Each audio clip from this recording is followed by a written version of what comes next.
even his hair was somewhat combed. He looked like a fancy gentleman.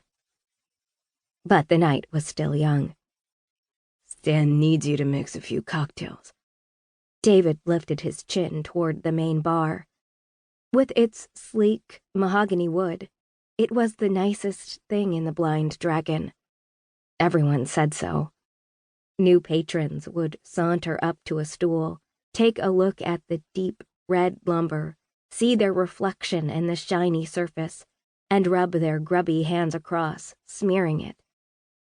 I hadn't seen Stan make the telltale sign of raising his hand and spinning his index finger in a circle from the stage.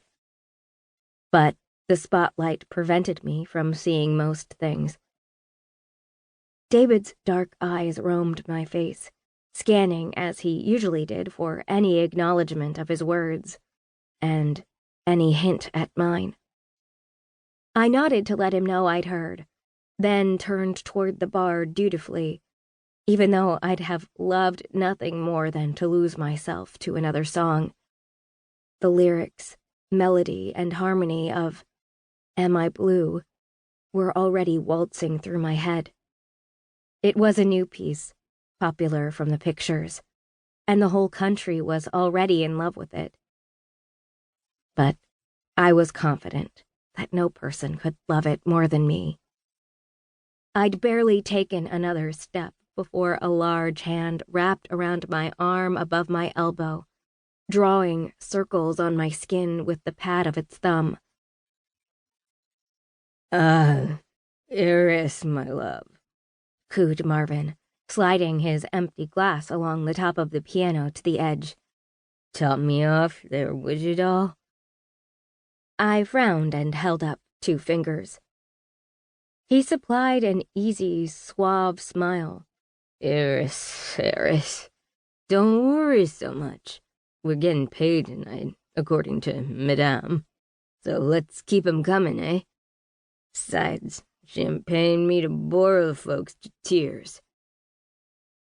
Marvin was a brilliant clarinetist, but a drunk. It was only 10:30 p.m. The Blind Dragon had been open a mere hour and a half, and he'd already consumed 2 bourbons. I'd often heard Madame Meldu say to Stanley that he was basically paid in liquor. Almost every penny of his check went back to the dragon. A dream employee, really. It also helped that he was somehow an even better musician when he was intoxicated. Besides, I can hold my booze just fine, can't I, Francis? Marvin said, tapping our pianist lightly on the shoulder and resting his hip against the piano itself. With a non-committal grunt, Francis tipped his bowler hat and reached for his own drink.